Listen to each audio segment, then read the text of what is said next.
Bonjour à tous, chers téléspectateurs, bienvenue à la revue des Grandes Unes pour ce vendredi, la dernière livraison de la semaine avec nos invités déjà bien installés, invités avec qui nous commenterons l'essentiel des Grandes Unes parues ce jour et justement revisitons ces Grandes Unes avant de donner la parole à nos invités. On commence par la nouvelle expression qui s'intéresse au Sénat ce matin, la nouvelle expression qui titre donc la législature d'une rupture historique au sortir de la session de plein droit des lignes devrait bouger au sujet des incompatibilités, nous dit le journal qui pense qu'au sortir donc de cette session de plein droit, c'est l'histoire qui sera tournée. C'est le Sénat avec une nouvelle configuration sans sénateur cumulard que l'on retrouvera donc dans cette haute chambre. Le journal qui nous parle aussi de compte public avec une opération de contrôle qui est lancée dans les universités d'État. La mission lancée par le ministre des Finances cible aussi les communautés urbaines et les mairies. Les inspecteurs du ministère des Finances vont spécialement se focaliser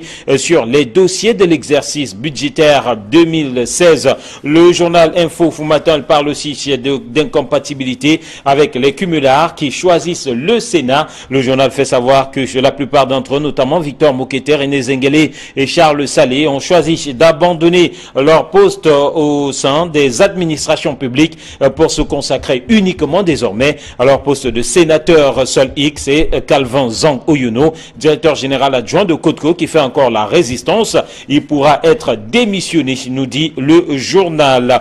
Et puis, l'œil du Sahel qui parle d'enquête ce matin. Et la Campost, le grand malade, nous dit le journal qui remonte aux sources du problème des problèmes qui ont surgi il y a 14 ans maintenant, avec tout qui était parti de la révolte des épargnants de la caisse d'épargne au niveau de la Campost, et depuis jusqu'aujourd'hui cette structure connaît une décrépitude constante avec donc ce Campost qui est un malade, qui est un patient sans soins intensifs, endettement abyssal, charges d'exploitation astronomique, recettes insignifiantes caractérisent malheureusement cette entreprise qui est au bout de nombreuses revendications, qui est au cœur de nombreuses revendications des salariés, avec cette grève qui était annoncée pour le 23 avril, grève qu'a réussi à désamorcer le ministère des Postes et Télécommunications, qui est le ministère de tutelle. Le soir, Tri-Hebdo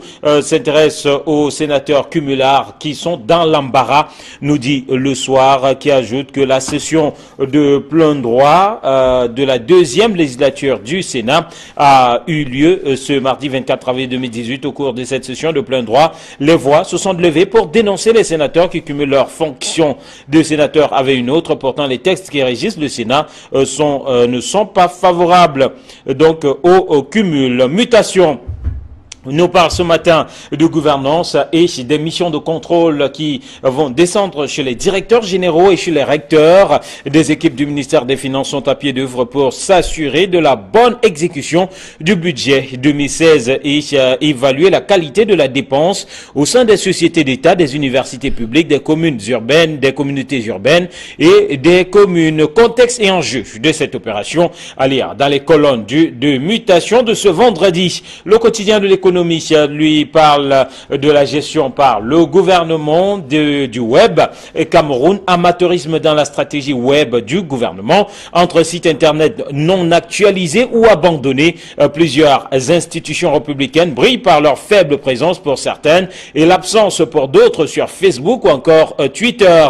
Yaoundé, il manque 9 milliards de francs CFA dans l'argent collecté chez MIDA. Le bilan de l'opération de saisie des souscriptions de la mission d'intégration et de développement pour l'Afrique MIDA a été rendu public hier 26 avril 2018 par le gouvernement. Seuls 3 milliards un peu plus ont été récupérés. Il manque 9 milliards donc, nous dit le gouvernement à travers une sortie du ministre de la Communication Issa Chiroma Bakari. Le jour s'intéresse aussi à cette actualité, escroquerie de masse, 9 milliards de francs CFA introuvables à la MIDA, nous dit le journal Le Jour à sa principale une ce matin. Le jour jour qui donne aussi la parole au président du Conseil constitutionnel dans une interview publiée donc ce matin par Le Jour. Clément Atangana déclare « Je n'appartiens pas au RDPC ». Cameroun Tribune pour sortir de ces grandes unes qui s'intéressent à la coopération Chine-Cameroun. La coopération exaltée, nous dit le journal qui précise qu'arrivé en fin de séjour, l'ambassadeur de la République populaire de Chine, Wei Wenhua, a été élevé hier à la dignité de grand officier de l'ordre de la valeur par le chef de l'État Paul Biya. Cette audience d'adieu a été l'occasion de célébrer l'amitié exceptionnelle entre les deux pays. Et puis Dominus pour sortir de cette revue qui parle aussi de sénatorial 2018 et Paul Biya au chevet de l'UPC prenait besoin à l'heure actuelle, nous dit le journal, comme nous l'observons dans les médias, de se pourfendre en tiraillement fractionnaire coloré de dissonance abjecte et mensongère et de se lécher en bavardage pour démontrer aux militants de base que monsieur Leki Chebesogo à Kemfort est de la tendance Baïbek, Bapolipo ou Baléguel Côte. Et puis cet article qui porte sur Douala, premier ligne Malapaloma à battre pour battre le RDPC à Vouri 1, nous dit le journal. Allez, on va retrouver nos invités sur ce plateau. Camille Nelly, bonjour, bon vendredi, bienvenue. Bienvenue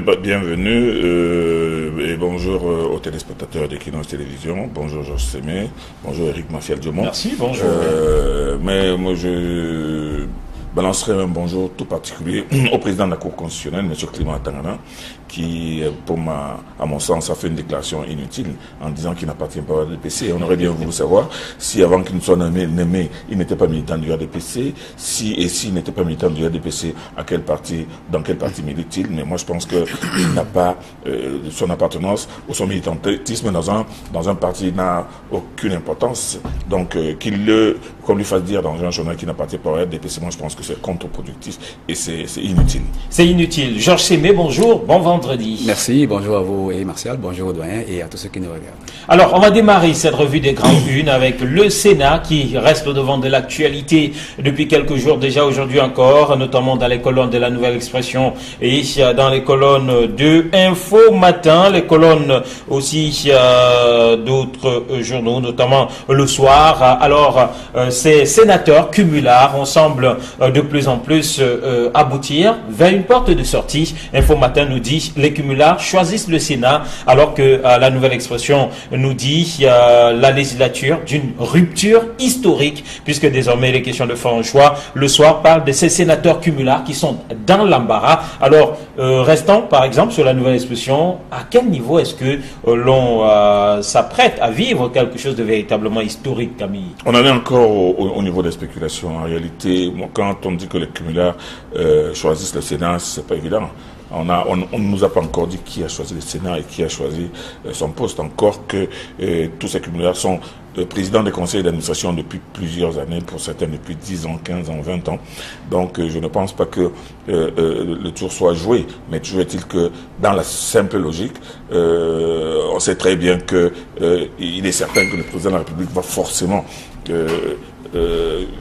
faire le ménage, tant au niveau des conseils d'administration qu'au niveau même des directions générales des entreprises d'État. On le sait très bien. Bon, aujourd'hui, la presse commence à supputer, la presse commence à se dire que ces cumulards-là savent très bien que le vent peut tourner et qu'il est encore préférable de s'assurer encore 5 ans avec un salaire quand même assez consistant. Sauf que le journal Info Matin met en avant le cas du directeur général adjoint de Côte-Couf. Le cas du directeur adjoint de Côte-Couf est un cas peut-être particulier, mais c'est un cas qui ne peut pas faire l'objet d'un débat, parce que Côte-Couf est certes une entreprise étrangère, mais seulement le Cameroun a là-dedans 30% d'actions de part. Ce qui fait que lui-même n'est directeur général adjoint que parce qu'il représente le Cameroun. Exactement. Donc là, il n'y a pas de débat non plus, mais il devra choisir et il choisira certainement.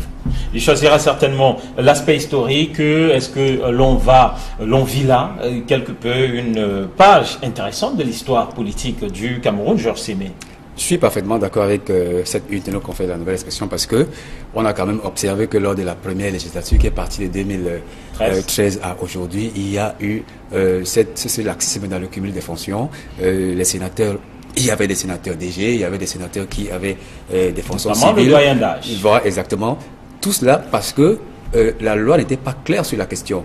Et vous savez que le président de la République a tenu à corriger ça en octobre 2016 en demandant au Sénat de veiller désormais au respect des incompatibilités. Donc c'est un tournant historique pour ce Sénat qui entame sa seconde législature. Et je pense qu'avec la clarté de la loi et avec les impulsions présidentielles, il y aura désormais cet arrêt de cumul de fonctions. On devra choisir si c'est le même président qui nomme à la fois ses PCA, ses sénateurs, ou la plupart de ces sénateurs sont frappés par ce problème. Tout à fait. Le problème, c'était que la loi n'était pas claire sur la question. Mais maintenant que le règlement intérieur du Sénat dit qu'il faut choisir entre la fonction des sénateurs et d'autres fonctions qui sont des fonctions soit civiles ou alors des fonctions nominatives, désormais on pourra arrêter, voilà, on pourra arrêter ce cumul et je suis parfaitement en phase avec nos confrères de la nouvelle expression qui disent que c'est un tournant historique pour notre Sénat qui entame sa seconde législature. Voilà, on va évoquer un autre sujet qui porte notamment sur l'AMIDA. L'AMIDA est une autre évolution aussi observée de ce côté-là, c'est que le comptage de l'argent saisi au siège de cette institution est terminé, un comptage qui a permis donc de rassembler un peu plus de 3 milliards de francs CFA, mais le gouvernement, dans sa communication reprise ce matin par plusieurs journaux, fait savoir notamment le quotidien le quotidien de l'économie qui en parle, lui, le jour qui en parle tout aussi, il y a 9 milliards de francs CFA qui sont portés disparus. Le comptage est terminé. On voit d'une certaine façon une sorte de transparence de la part du gouvernement dans cette affaire. Moi, je pense que la presse est allée un peu vite en besogne. Elle est allée vite en besogne parce que vous savez très bien qu'on a vu dans les réseaux sociaux ces montagnes de billets, de tas de liasses de 1 million qui ont été balancés un peu partout à travers le monde.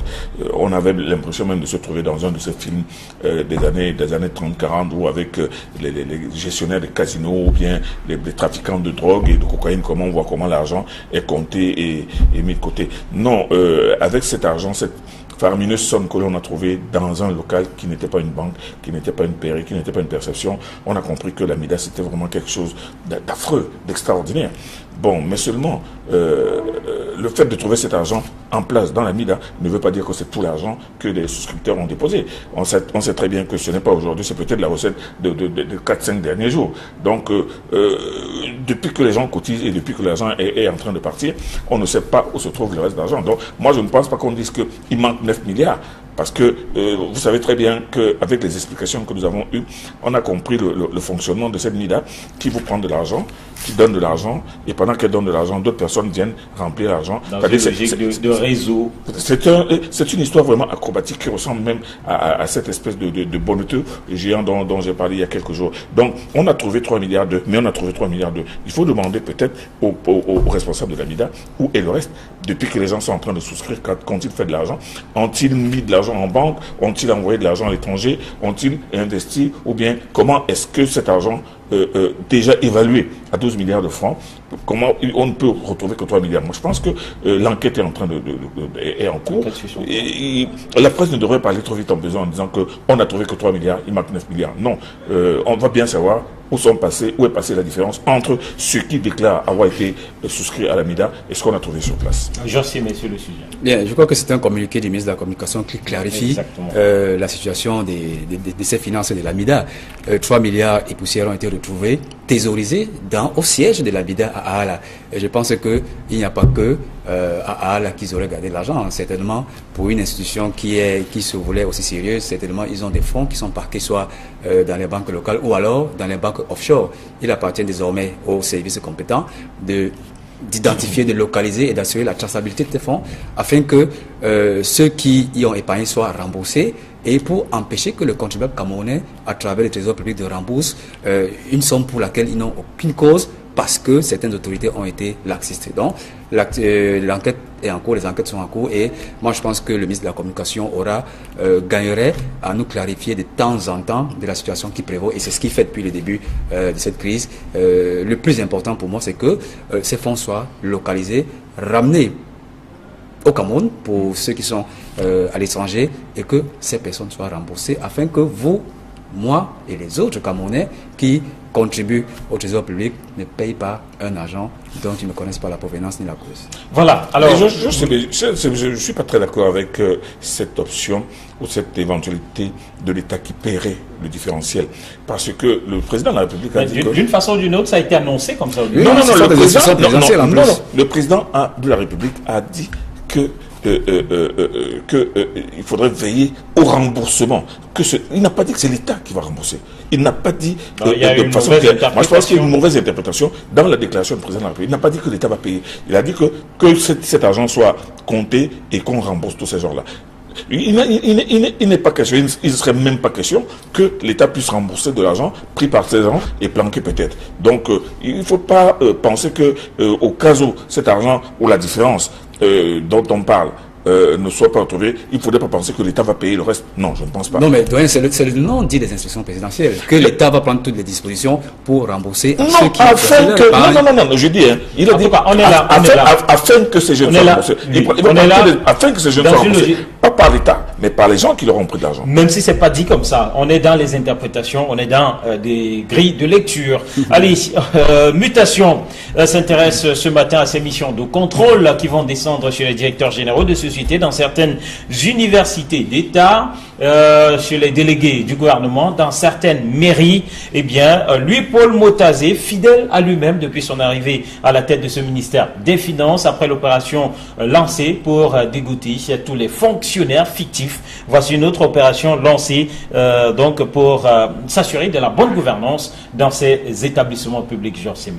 C'est le troisième grand coup du nouveau ministre des Finances du Cameroun, après le remboursement d'une partie de la dette intérieure, après le lancement de l'opération COP. Maintenant, il veut un peu regarder ce qui se passe dans les comptes de certains établissements publics administratifs, dans certaines mairies et même dans les rectorats. Je pense que c'est une bonne opération d'assainissement des mœurs financières de notre public.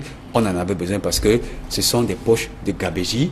Les établissements publics administratifs, les rectorats, les mairies sont de grosses poches de gabegie. Et je pense que si une telle opération est lancée aujourd'hui, c'est parce que certainement on aurait des soupçons sur certaines malversations financières. Mais rappelons quand même qu'il s'agit seulement de l'exercice 2016 et que certainement au bout de cette opération, on aura toute la clarté sur la gestion de ces fonds.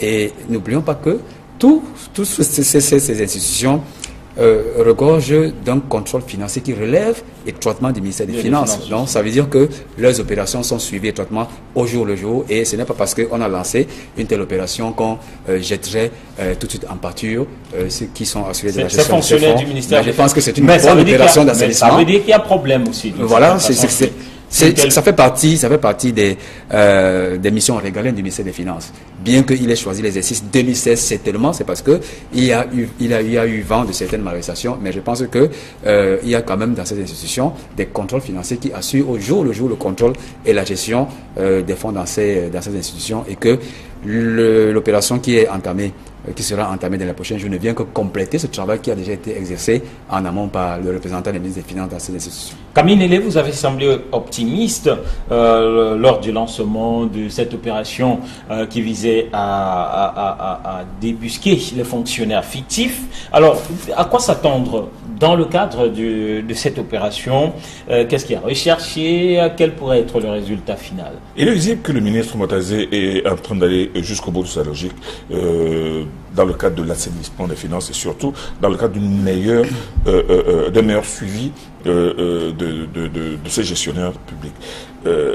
En impulsant cette nouvelle opération, qu'est-ce qu'il démontre? Il démontre en réalité que aussi bien le contrôle supérieur de l'État, l'ANIF, la Cour des comptes, sont des structures de contrôle qui en réalité sont assez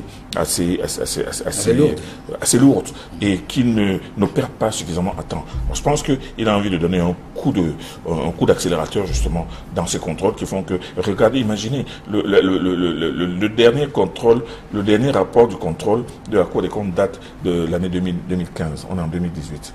2015, ça veut dire qu'il faudrait passer à l'année 2016, 2017 et avant d'arriver à 2018. Or, s'il y a eu des malversations entre-temps, les entreprises sont en train de continuer à fonctionner. Moi, je pense que le ministre Motazé, dans un souci d'efficience et d'efficacité, est en train de vouloir couper cette sorte de nœud gardien, de nœud gardien qui disait que le suivi sur le plan de la gestion n'était pas efficace. Donc moi, je pense que c'est une nouvelle stratégie qui va éviter qu'on se retrouve avec des directeurs comme l'on va poursuivre dans 5 ans pour des infractions commises en 2015. Voilà qui est dit. Alors, on évolue plusieurs sujets importants dans la presse ce vendredi. Et ce rapport du département d'État américain relayé par le journal La Nouvelle Expression, un rapport qui accable Yaoundé relativement à la crise anglophone et aussi à la gestion du conflit dans la partie septentrionale du Cameroun. Un rapport qui qui évoque des exécutions, des enlèvements et autres commis par l'armée camerounaise. Encore un rapport peu favorable au régime de Yaoundé, Georges Séné. Rappelons d'abord que le département d'État américain, c'est l'équivalent du ministre des Affaires étrangères dans notre pays et que à chaque fois, ils ont toujours sorti des rapports qui concernent l'État, l'état des nations, de certaines nations africaines ou alors des autres nations qui sont dans le monde. Et cette fois-ci encore, le Cameroun a été épinglé de façon très très défavorable par le biais de son armée qui a été quand même accusée de beaucoup de faits assez graves, assez catastrophiques, des enlèvements, des homicides et puis d'autres faits qui ne redorent pas du tout le blason de l'armée camerounaise. Vous savez tout le bien que je pense de ces rapports qui retracent quand même une certaine vérité de la situation qui prévaut soit dans la crise anglophone ou alors la guerre contre Boko Haram. Mais il y a un petit souci que nous avons toujours décrié, c'est le souci d'équilibrisme de ces rapports, parce qu'on aimerait quand même que dans ces rapports ressortent les faits qui ont été perpétrés, soit par les séjournistes anglophones. Je pense dans le cas du rapport Amnesty International, voilà. Oui, il a évoqué clairement les exactions des Boko Haram et même les terroristes et même les sécessionnistes anglophones. C'est un rapport de 39 pages. Voilà, mais la plupart des rapports qui ont été émis par ces institutions internationales, pas seulement par le département d'État américain, il n'y a pas cet équilibrisme qui ressort. Nous voulons bien qu'on accable notre armée, mais comment peut-elle faire face à certaines situations où elle n'est obligée que de tirer ou alors de se défendre. Je crois quand même que à ce niveau, il y a quelque chose qui reste en travers de la gorge. C'est bien beau d'émettre des rapports, mais ce n'est pas une façon de dédouaner complètement notre armée. Il faut équilibrer tout simplement un rapport qui ressort les exactions de notre armée, mais également celles qui sont opérées par les autres forces qui sont à l'encontre de la paix du Cameroun. Allez, les forces obscures, si vous n'utilisez pas le mot, Camille Nélé sur ce rapport. Éric Martial dit, moi je ne pense que du mal de ces rapports du compte, on appelle ça du département d'État. Ce n'est pas un match de football pour dire que tel a marqué le but, de l'autre côté l'autre a fait un tacle blessé, l'autre a fait un tacle irrégulier. Non, ce sont des rapports d'abord qui sont écrits au conditionnel. L'armée aurait, des personnes auraient été exécutées, non, dans un rapport comme celui-là qui se veut sérieux, on devrait donner des noms, des dates, des lieux et des circonstances. Qu'on ne balance pas que non, il y a des personnes qui auraient été arrêtées et exécutées de façon sommaire. On connaît la texture de ce rapport. Vous vous souvenez très bien que c'est à base d'un rapport, justement, du département d'État, qu'on avait accusé Saddam Hussein de détenir des armes de destruction massive. Ça a été lu en pleine session de l'ONU, que c'est un rapport du département d'État américain, alors que vous savez très bien, il a été démontré jusqu'aujourd'hui que l'Irak n'a jamais possédé d'armes de destruction massive. C'est ce genre de rapport qui avait été fait contre Kadhafi pour dire que Kadhafi avait un armement tel qu'il pouvait déstabiliser tout l'Extrême-Orient, tout le Moyen-Orient et même attaquer l'Europe. C'est toujours les rapports du département d'État américain.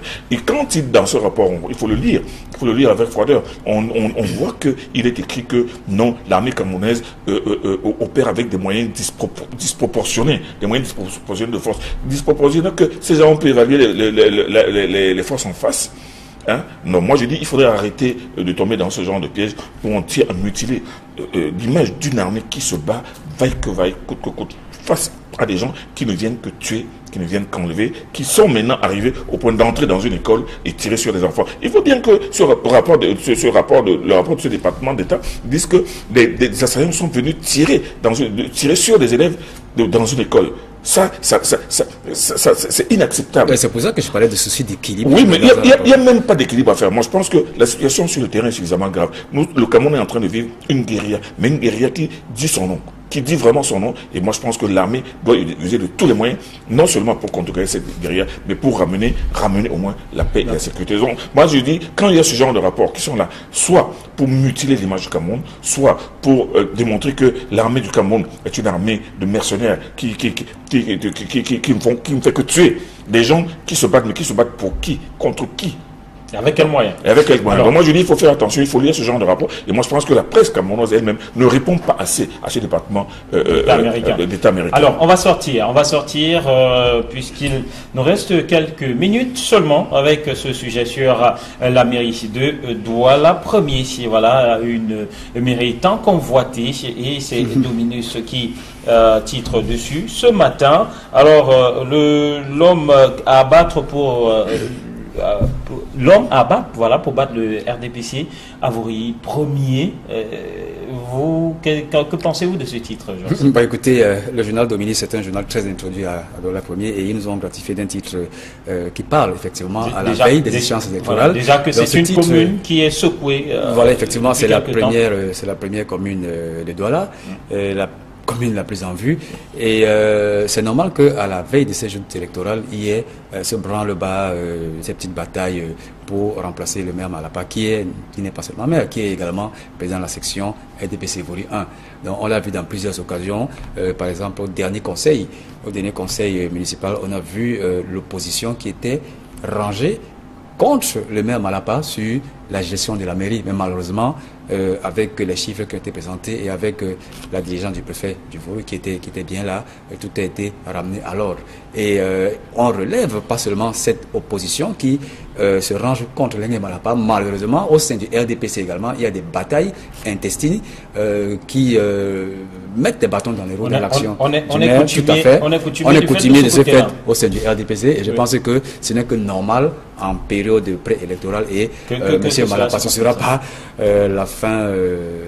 Ce ne sera pas la fin de ces petits coups qu'il recevra, il y en aura d'autres cette année. Voilà, mais justement, par rapport à lui, avant le dernier conseil municipal, il y avait des bruits, voilà, comme quoi il serait convoqué au TCS, des bruits de malversation. On dit de cette commune, de Douala Premier, justement, que voilà, il y a pas mal de casseroles que traînent non seulement certains conseillers, mais le maire lui-même est pointé du doigt. Toute chose qui, d'une façon ou d'une autre, devrait le fragiliser. Devrait le fragiliser, moi je ne sais pas si ça devrait le fragiliser, parce que moi je commence d'abord par le titre de Dominus, qui dit que pour battre le RDPC Douala, il faut d'abord battre l'Engue Malapa. Moi je pense que c'est d'abord la première interpellation de ce titre. Effectivement, on savait très bien que depuis qu'il y a une mairie à Douala Premier, il n'y a jamais eu qu'un seul parti d'opposition qui occupait la mairie, c'est avec le SDF, avec le Dr Ndiakwa, mais depuis cette époque-là, c'est seulement le RDPC. On voit l'Engue Malapa qui en est à son deuxième mandat, qui est en train de terminer son deuxième mandat.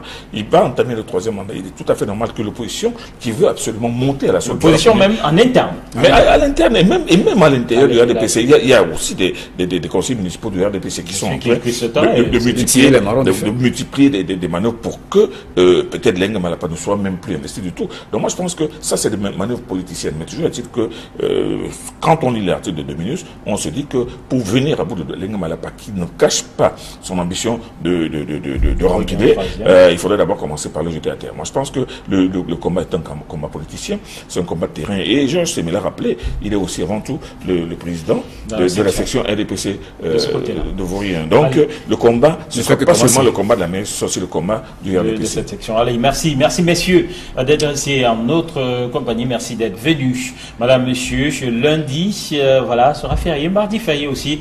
Allez, nous vous retrouverons mercredi pour une autre revue des grandes unes. Entre-temps, nous vous souhaitons un très bon long week-end en compagnie des programmes d'Equinox Télévision. Au revoir.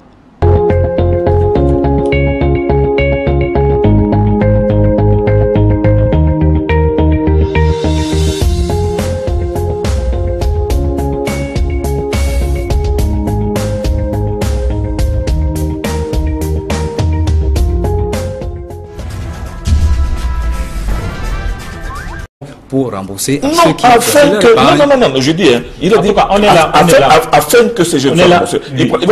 Afin que ces jeunes soient remboursés, pas par l'État, mais par les gens qui leur ont pris de l'argent. Même si c'est pas dit comme ça, on est dans les interprétations, on est dans des grilles de lecture. Allez, Mutation s'intéresse ce matin à ces missions de contrôle qui vont descendre sur les directeurs généraux de sociétés dans certaines universités d'État, sur les délégués du gouvernement, dans certaines mairies. Eh bien, lui, Paul Motazé, fidèle à lui-même depuis son arrivée à la tête de ce ministère des Finances, après l'opération lancée pour dégoûter tous les fonctionnaires fictifs. Voici une autre opération lancée donc pour s'assurer de la bonne gouvernance dans ces établissements publics. Georges Sémé. C'est le troisième grand coup du nouveau ministre des Finances du Cameroun, après le remboursement d'une partie de la dette intérieure, après le lancement de l'opération COP. Maintenant, il veut un peu regarder ce qui se passe dans les comptes de certains établissements publics administratifs, dans certaines mairies et même dans les rectorats. Je pense que c'est une bonne opération d'assainissement des mœurs financières de notre public. On en avait besoin parce que ce sont des poches de gabégie.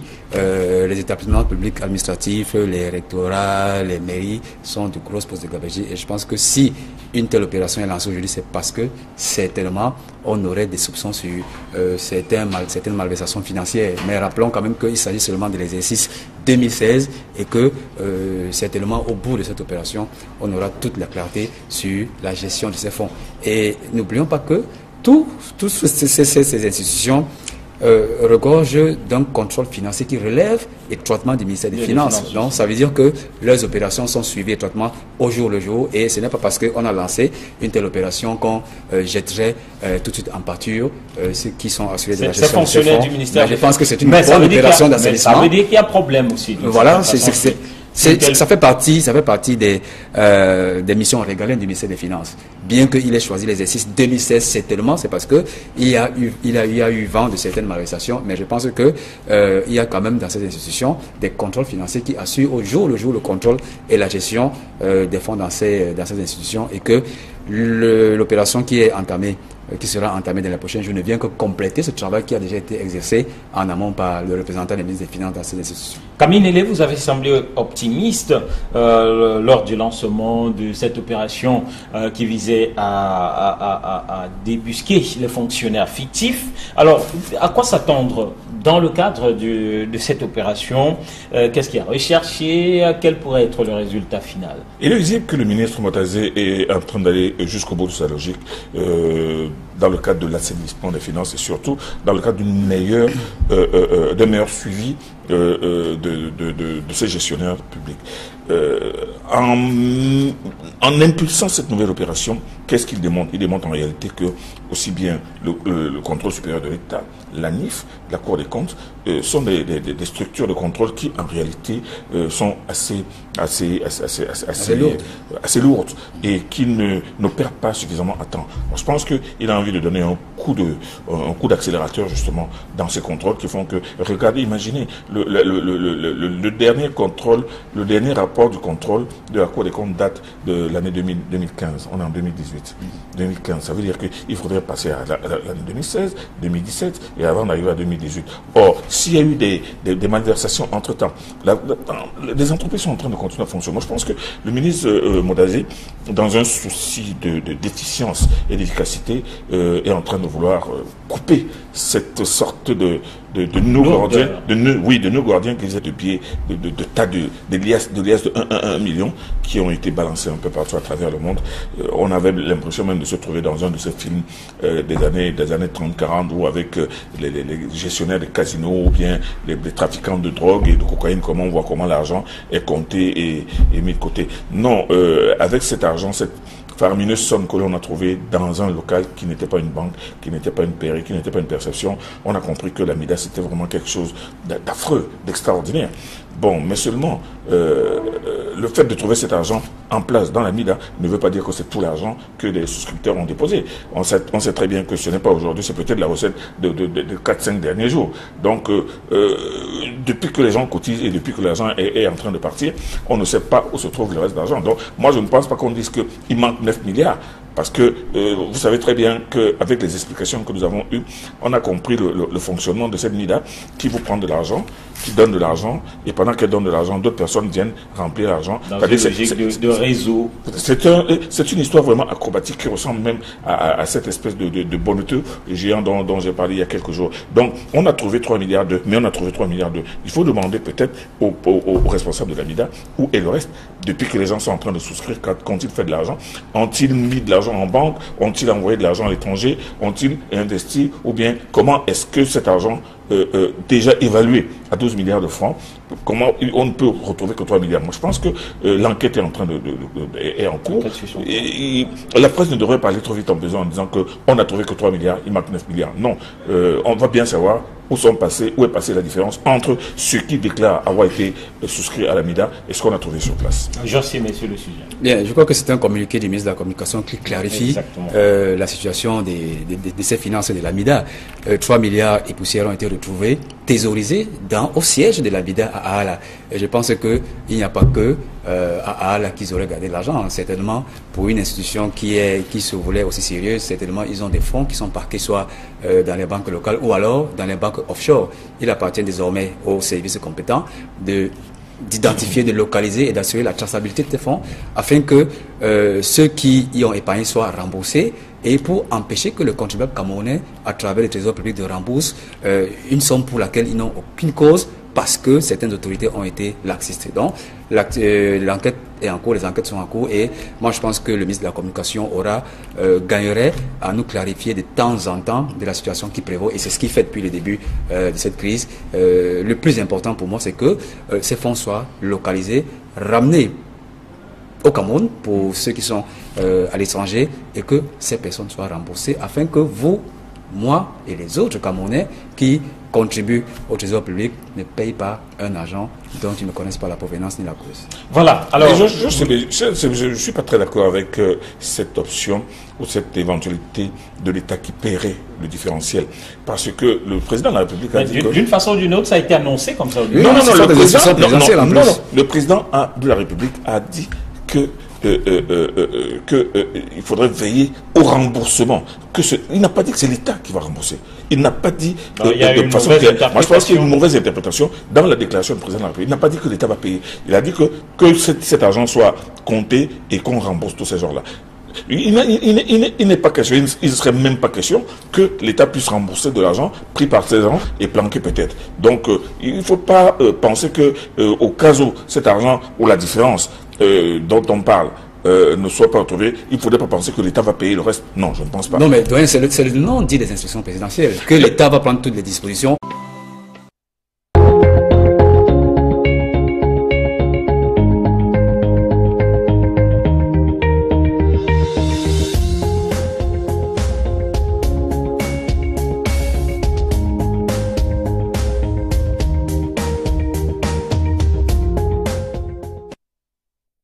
Bonjour à tous, chers téléspectateurs, bienvenue à la revue des Grandes Unes pour ce vendredi, la dernière livraison de la semaine avec nos invités déjà bien installés, invités avec qui nous commenterons l'essentiel des Grandes Unes parues ce jour et justement revisitons ces Grandes Unes avant de donner la parole à nos invités. On commence par la nouvelle expression qui s'intéresse au Sénat ce matin, la nouvelle expression qui titre donc la législature d'une rupture historique au sortir de la session de plein droit des lignes devrait bouger au sujet des incompatibilités, nous dit le journal qui pense qu'au sortir donc de cette session de plein droit, c'est l'histoire qui sera tournée. C'est le Sénat avec une nouvelle configuration sans sénateur cumulard que l'on retrouvera donc dans cette haute chambre. Le journal qui nous parle aussi de compte public avec une opération de contrôle qui est lancée dans les universités d'État. La mission lancée par le ministre des Finances cible aussi les communautés urbaines et les mairies. Les inspecteurs du ministère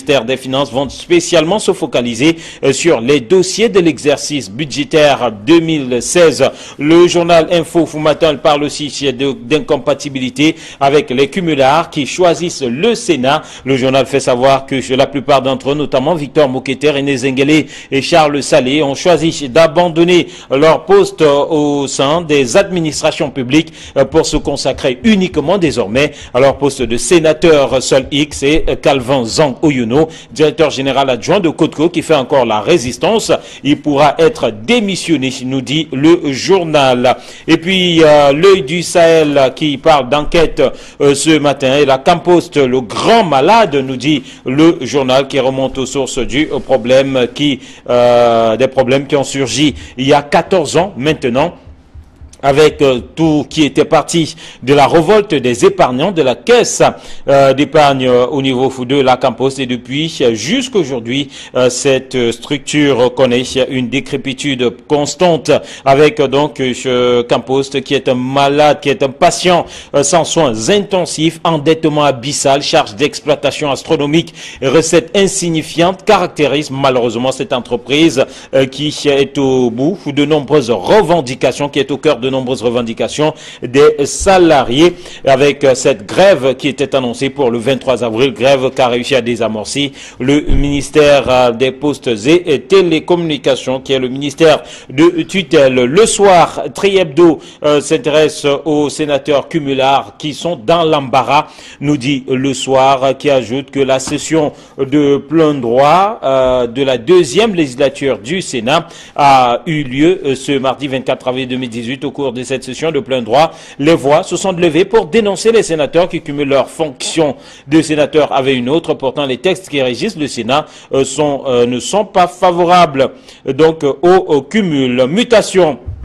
Nous parle ce matin de gouvernance et des missions de contrôle qui vont descendre chez les directeurs généraux et chez les recteurs. Des équipes du ministère des Finances sont à pied d'œuvre pour s'assurer de la bonne exécution du budget 2016 et évaluer la qualité de la dépense au sein des sociétés d'État, des universités publiques, des communes urbaines, des communautés urbaines et des communes. Contexte et enjeu de cette opération à lire dans les colonnes de mutation de ce vendredi. Le quotidien de l'économie lui parle de la gestion par le gouvernement du web et Cameroun, amateurisme dans la stratégie web du gouvernement, entre sites internet non actualisés ou abandonnés.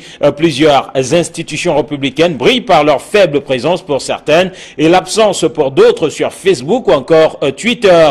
Yaoundé, il manque 9 milliards de francs CFA dans l'argent collecté chez MIDA. Le bilan de l'opération de saisie des souscriptions de la mission d'intégration et de développement pour l'Afrique MIDA a été rendu public hier 26 avril 2018 par le gouvernement. Seuls 3 milliards et un peu plus ont été récupérés. Il manque 9 milliards donc, nous dit le gouvernement à travers une sortie du ministre de la Communication et Satiroma Bakari. Le jour s'intéresse aussi à cette actualité, escroquerie de masse, 9 milliards de francs CFA introuvables à la MIDA, nous dit le journal Le Jour à sa principale une ce matin. Le Jour qui donne aussi la parole au président du Conseil constitutionnel dans une interview publiée donc ce matin par Le Jour. Clément Atangana déclare « Je n'appartiens pas au RDPC ».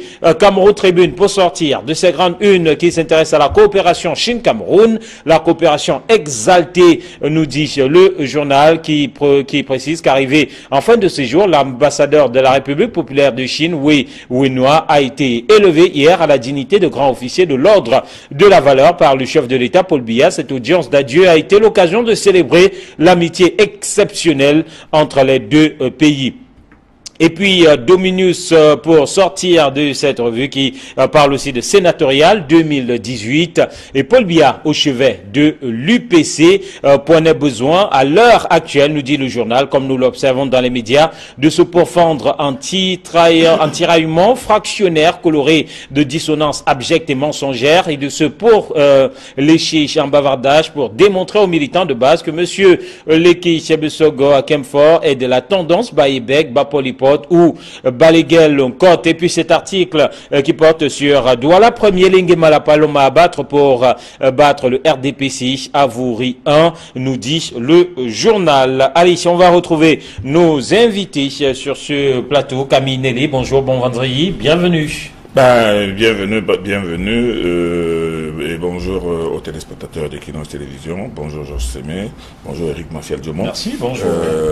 Mais moi balancerai un bonjour tout particulier au président de la Cour constitutionnelle, M. Clément Tangana, qui, à mon sens, a fait une déclaration inutile en disant qu'il n'appartient pas à l'ADPC. On aurait bien voulu savoir si, avant qu'il ne soit nommé, il n'était pas militant du RDPC, s'il n'était pas militant du RDPC, dans quel parti milite-t-il. Mais moi, je pense qu'il n'a pas son appartenance ou son militantisme dans un parti n'a aucune importance. Donc, qu'on lui fasse dire dans un journal qu'il n'appartient pas au RDPC, moi, je pense que c'est contre-productif et c'est inutile. C'est inutile. Georges Sémé, bonjour, bon vendredi. Merci, bonjour à vous et Martial, bonjour aux doyens et à tous ceux qui nous regardent. Alors, on va démarrer cette revue des grandes unes avec le Sénat qui reste au devant de l'actualité depuis quelques jours déjà, aujourd'hui encore, notamment dans les colonnes de la Nouvelle Expression et dans les colonnes de Info Matin, les colonnes aussi d'autres journaux, notamment Le Soir. Alors, ces sénateurs cumulards, on semble de plus en plus aboutir vers une porte de sortie. Info Matin nous dit les cumulards choisissent le Sénat, alors que la Nouvelle Expression nous dit la législature d'une rupture historique, puisque désormais les questions de faire un choix. Le Soir parle de ces sénateurs cumulards qui sont dans l'embarras. Alors, restons par exemple sur la Nouvelle Expression. À quel niveau est-ce que l'on s'apprête à vivre quelque chose de véritablement historique, Camille? On en est encore au niveau des spéculations. En réalité, quand on dit que les cumulards choisissent le Sénat, c'est pas évident. On ne nous a pas encore dit qui a choisi le Sénat et qui a choisi son poste. Encore que tous ces cumulards sont présidents des conseils d'administration depuis plusieurs années, pour certains depuis 10 ans, 15 ans, 20 ans. Donc je ne pense pas que le tour soit joué. Mais toujours est-il que dans la simple logique, on sait très bien que il est certain que le président de la République va forcément faire le ménage, tant au niveau des conseils d'administration qu'au niveau même des directions générales des entreprises d'État. On le sait très bien. Bon, aujourd'hui, la presse commence à supputer, la presse commence à se dire que ces cumulards-là savent très bien que le vent peut tourner et qu'il est encore préférable de s'assurer encore 5 ans avec un salaire quand même assez consistant. Sauf que le journal Info Matin met en avant le cas du directeur général adjoint de Codco. Le cas du directeur adjoint de Codco est un cas peut-être particulier, mais c'est un cas qui ne peut pas faire l'objet d'un débat, parce que Codco est certes une entreprise étrangère, mais seulement le Cameroun a là-dedans 30% des actions, et ce qui fait que lui-même n'est directeur général adjoint que parce qu'il représente le Cameroun. Exactement. Donc là, il n'y a pas de débat non plus, mais il devra choisir et il choisira certainement. Il choisira certainement l'aspect historique. Est-ce que l'on vit là quelque peu une page intéressante de l'histoire politique du Cameroun, Georges Sémé? Je suis parfaitement d'accord avec cette unité qu'on fait de la Nouvelle Expression, parce que on a quand même observé que lors de la première législature qui est partie de 2013 à aujourd'hui, il y a eu c'est laxisme dans le cumul des fonctions. Les sénateurs, il y avait des sénateurs DG, il y avait des sénateurs qui avaient des fonctions civiles. Le doyen d'âge. Voilà, exactement. Tout cela parce que la loi n'était pas claire sur la question. Et vous savez que le président de la République a tenu à corriger ça en octobre 2016 en demandant au Sénat de veiller désormais au respect des incompatibilités. Donc c'est un tournant historique pour ce Sénat qui entame sa seconde législature. Et je pense qu'avec la clarté de la loi et avec les impulsions présidentielles, il y aura désormais cet arrêt de cumul des fonctions. On devra choisir même si c'est le désormais même président qui nomme à la fois ses PCA, ses sénateurs, ou la plupart de ces tout sénateurs à fait. sont frappés par ce problème. Tout à fait. Le problème, c'était que la loi n'était pas claire sur la question. Mais maintenant que le règlement intérieur du Sénat dit qu'il faut choisir entre la fonction des sénateurs et d'autres fonctions qui sont des fonctions soit civiles ou alors des fonctions nominatives, désormais on pourra arrêter. Voilà, on pourra arrêter ce cumul. Et je suis parfaitement en phase avec nos confrères de la Nouvelle Expression qui disent que c'est un tournant historique pour notre Sénat qui entame sa seconde législature. Voilà, on va évoquer un autre sujet qui porte notamment sur l'AMIDA. L'AMIDA est une autre évolution aussi observée de ce côté-là, c'est que le comptage de l'argent saisi ici au siège de cette institution est terminé, un comptage qui a permis donc de rassembler un peu plus de 3 milliards de francs CFA, mais le gouvernement, dans sa communication reprise ce matin par plusieurs journaux, fait savoir notamment notamment le quotidien notamment donc le quotidien de l'économie qui en parle, lui, le jour qui en parle tout aussi. Il y a 9 milliards de francs CFA qui sont portés disparus. Le comptage est terminé. On voit d'une certaine façon une sorte de transparence de la part du gouvernement dans cette affaire. Moi, je pense que la presse est allée un peu vite en besogne. Elle est allée vite en besogne parce que vous savez très bien qu'on a vu dans les réseaux sociaux ces montagnes de